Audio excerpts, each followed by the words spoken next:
Hello, मैं सुप्रभा द्विवेदी। मैं अपना लेक्चर सीरीज़ फिर से स्टार्ट कर रही हूँ। इधर कुछ महीनों से या आप समझ लीजिए 1 साल लगभग हो गए कि मैं कुछ आप लोगों को लॉ से संबंधित नॉलेज को बता नहीं पाई या मेरा लेक्चर सीरीज़ नहीं आ पाया। इसके पीछे रीज़न ये है कि मेरी आँखों में कुछ प्रॉब्लम्स आ गई थी, जिससे मुझे अपनी आँखों का ऑपरेट करवाना पड़ा। तो इसलिए मैं डॉक्टर ने मुझे कहा था कि आप कम से कम पढ़ाई लिखाई का काम करिए। तो मैं बस नेसेसरी चीज़ें मतलब अपने मुकदमे को या अपनी फाइलिंग को ही देखती थी। अदरवाइज़ मैंने एक्स्ट्रा पढ़ाई लिखाई करना छोड़ दिया था। लेकिन आप लोगों के प्रेम और सहयोग से और आप लोगों के अपने बड़ों के आशीर्वाद से, प्रभु की कृपा से मैं पुनः स्वस्थ हो गई हूँ और मैं पुनः एक बार फिर अपनी जो मेरा लेक्चर सीरीज चलता था सामान्य भाषा में, उसको मैं पुनः पटरी पे लाने की कोशिश करूँगी। और कुछ जो मेरे माननीय उच्च न्यायालय के जो कुछ मेरे जानने वाले जो मेरे सीनियर्स अधिवक्ता हैं या मेरे जूनियर्स, वो कहते हैं मैडम आप फिर से इसको आगे बढ़ाइए, तो अच्छा लगता है। और मैं खुद भी चाहती हूँ कि जो ज्ञान मुझे है मैं उनको आप लोगों के तक एक ये अच्छा माध्यम है जिससे मैं आप लोगों के तक पहुँचा सकूँ।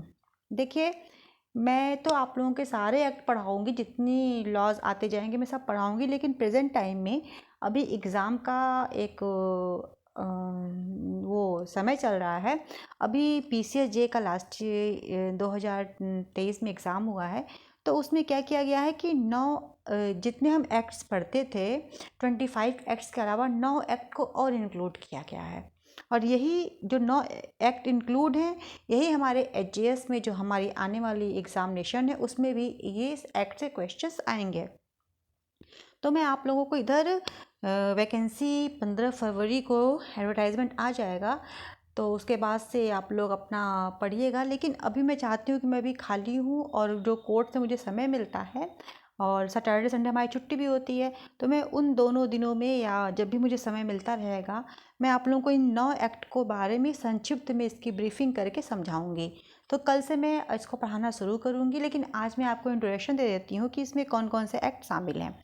जिसके पास ये एक्ट नहीं होंगे वो एक्ट को खरीद लेगा या फिर मार्केट में उत्तर प्रदेश सिविल जज जूनियर डिवीज़न वाली एक पूरी ये 9 एक्ट की एक ऑब्जेक्टिव डायरेक्ट और ऑब्जेक्टिव क्वेश्चन पेपर आया हुआ है, आंसर सहित उसको ले सकते हैं।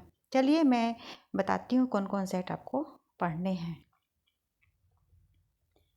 इसमें आपका है पहले माता पिता और वरिष्ठ नागरिकों का भरण पोषण तथा कल्याण अधिनियम 2007, the maintenance and welfare of parents and senior citizen act 2007। दूसरा एक्ट है द डाउरी प्रोहिबिशन एक्ट 1961।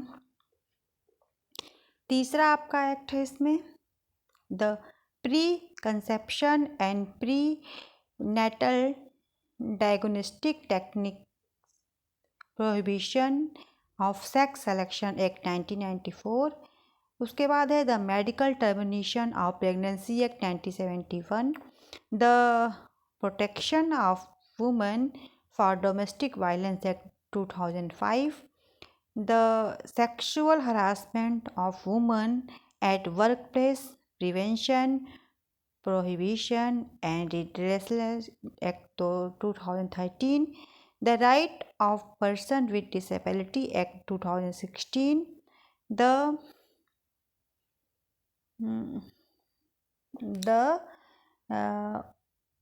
ये है the incident representation of women prohibition act 1986 और the protection of children from sexual offence act 2012। ये 9 एक्ट हैं जिसमें से questions PCSJ में भी आए थे और आपके आगामी HJS में भी आएंगे। कल से मैं आप लोगों को इन एक्ट में से पहला एक्ट सिटीजन्स जो है उनके बारे में मैं कल आपको पढ़ाऊँगी। सीनियर सिटीजन एक्ट 2007 को मैं कल आपको बताऊँगी। Thank you so much. जो व्यक्ति चैनल से जुड़े हैं वो तो हैं ही, और भी जो इस चैनल से कोई जुड़ना चाहते हैं वो मेरे YouTube चैनल पे आके जुड़ सकते हैं। और कल से मैं इस अपने एक्ट की सीरीज़ को आगे बढ़ाऊँगी। Good night. Thank you so much.